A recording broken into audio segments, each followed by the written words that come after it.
Once again, it's Black History Month. It is my hope that everyone has had a good year and that we've improved our behavior one with another. Of course, this is unifying division, trying to make everybody get along better than we have before. Of course, you can always learn from others, regardless of the age.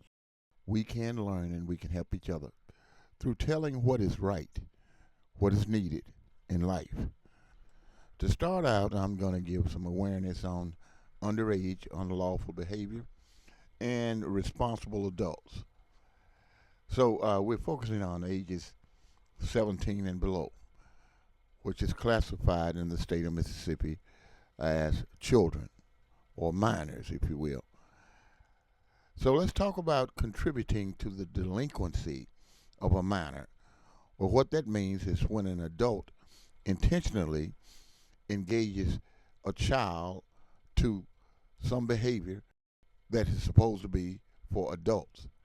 When you do this, that adult that does it becomes responsible for the child, and they are charged with contributing to the delinquency of a minor for such like getting drunk, engaging in pornographic materials, or staying out too late, or violating the law at an underage. That adult will be charged with contributing to the delinquency of a minor. Now let's talk about the legal drinking age and the legal smoking age here in the state of Mississippi. The legal age for drinking in Mississippi is 21 years of age. The legal age for smoking in Mississippi is 21 years of age. Something else interesting. Let's talk about firearms. The legal age to own a rifle or shotgun is 18. And the legal age to own or handle a handgun is 21. And of course, then you can get licensed to carry that particular firearm. Any child that is younger than 18 is prohibited unless parental consent is involved.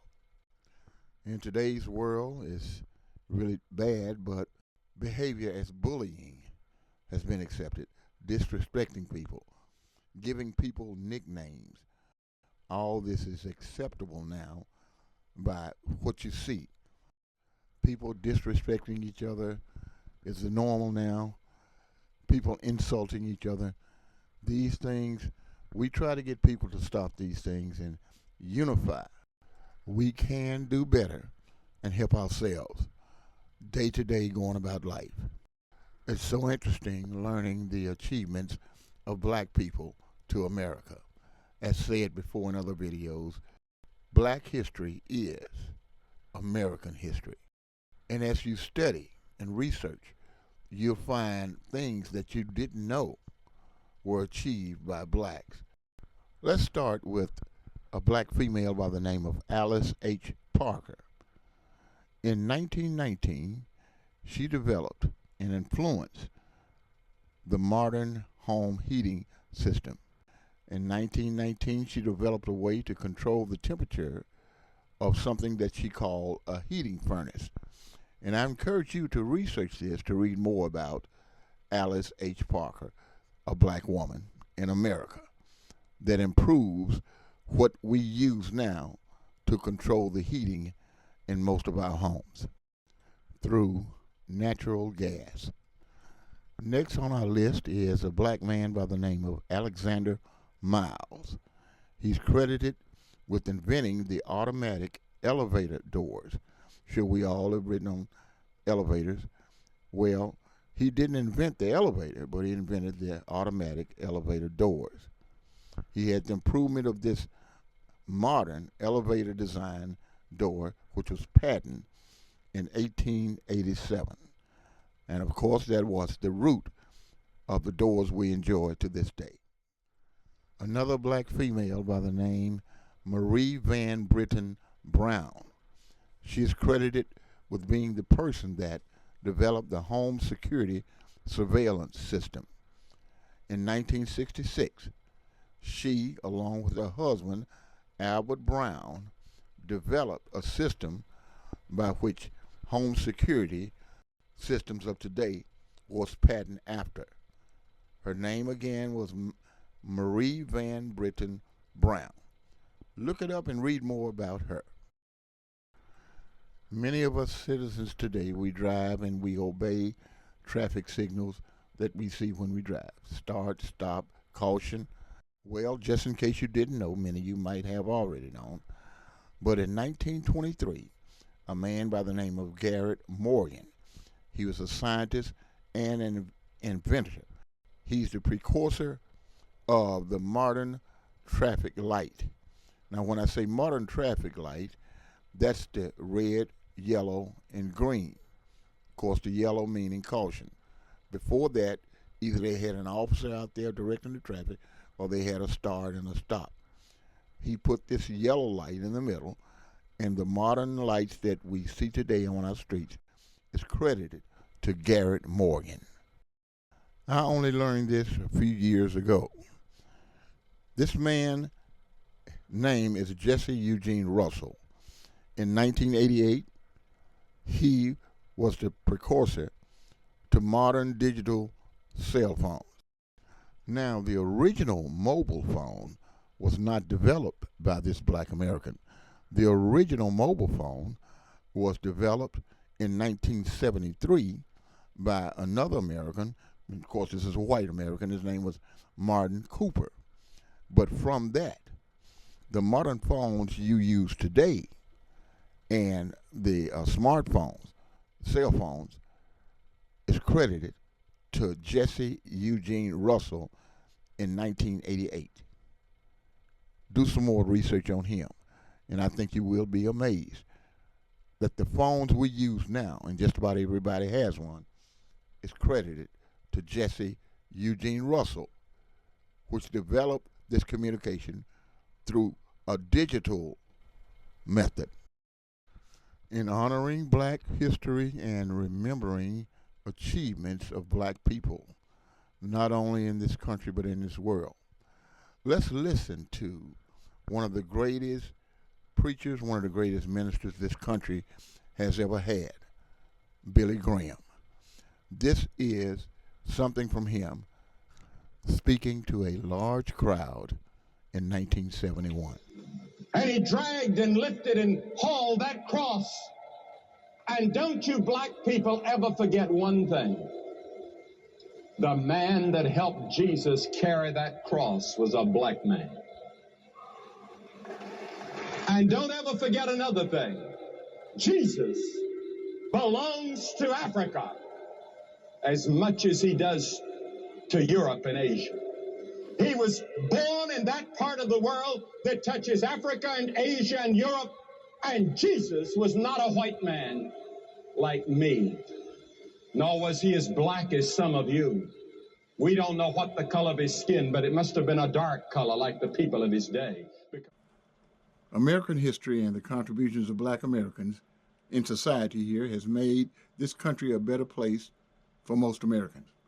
How can anyone dispute documented facts, recorded, trusted by people during that time in American history? I want to help our people not only by support, but also criticism and suggestions to make this life better for all people. We need to do this together. My first focus today is looking at today's world. Many things are not what they seem to be. My first topic is to Christians. Note these pictures. Imagination and inspiration paintings of American artists. Paintings by two separate artists. One in 1940, which most Americans, I trust, have seen before, even on a church fan or on a wall somewhere. And the second one, it was done in the early 1990s. From each artist, an imaginary mind was this 33-year-old Jesus. However, this next creation was done by AI, artificial intelligence. And I think it's very impressive. Yet we can't let things like this deceive us. And I'm talking to Christians. We all know real people have souls, they have hearts, they have minds, and they can think. But a machine does not.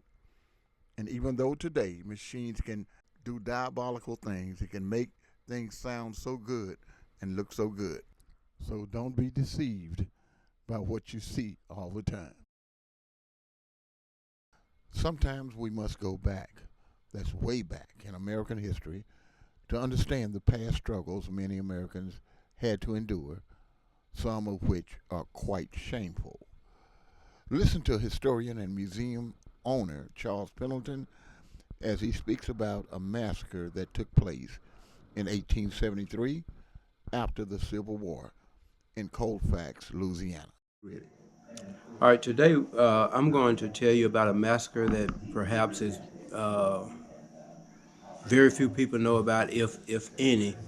It's called the Colfax Massacre. It happened April 13th, 1876 in Colfax, Louisiana, where a white mob attacked the courthouse in Louisiana over a contested election. Clearly the black Republicans won. They had control of the courthouse, but this white mob came in and they were going to retake control by force. This actually occurred on Easter Sunday, April 13th, 1876. The mob surrounded the courthouse. They eventually burned the courthouse to force the black men out. As they ran out, they killed them. This story was hidden for a long time, and it wasn't called a massacre, it was called a riot. And the victims were blamed. The black men were accused of organizing a riot. It wasn't until 2008 that the state of Louisiana corrected the record, and they put up a monument explaining what happened, and they called it a massacre instead of a riot. The important thing about this and the Supreme Court, it's called the Cruikshank versus the United States, the United States versus Cruikshank. And what they did, the United States came in and they were going to try these men for the massacre based on the Enforcement Act of 1870, or the 14th Amendment, which said that the state could not interfere with the election of a person. And there's other provisions in that Enforcement Act that talks about individual people and so on. But the Supreme Court ruled that the 14th Amendment or the Enforcement Act was based on a state action, not individual people. So as long as the state wasn't trying to enforce you not voting, the federal government couldn't step in. If individuals killed you or impeded your rights to vote, well, that's not a federal crime, that's a state crime. So the federal government couldn't do anything about it. The state government had to deal with it. And imagine being black in the state of Louisiana, and you're bringing charges in 1870 against a white person. It was basically null and void. So the law applied in one direction. If you were black and you were a victim of a crime, it was 99% of the time going to go unpunished. And blacks wouldn't dare bring charges against a white person because it just wasn't going to be enforced. This opened the door for other massacres, because when people read the opinion of the Cruikshank case, they realized that white men could kill black men, and basically they would not be punished in the southern states. And that affected history, because guys that were criminals were held up as heroes for hundreds of years, and guys that were victims of crimes that were real heroes that stood up for right and justice were hailed as rioters. And you see a lot of similarities in that today, and that's why it's important that we learn this history and recognize that. I think it's time for us to accept the fact that we will never get rid of racism. Racism is like a tornado or a thunderstorm. It would be crazy to march and protest and try to get nature to realize the destruction or whatever of a tornado or hurricane. Nature is going to do what nature do. Racist people are going to do what racist people do. It's time to stop protesting and trying to get rid of racism. It's weaved into American fabric. What we can do is build defenses and be prepared for it when it comes. We thank Mr. Pendleton today for all this input, valuable information that you hope you have learned today. So please learn and read and research. Get the facts and not just opinions before you spread information. Love each other, help each other, and pass on what you learned today to someone else concerning the contributions and sacrifices of Black Americans. Until next time, I'll leave you with my favorite Bible scripture, and that is Romans 12:2. Be not conformed to this world, but be ye transformed by the renewing of your mind.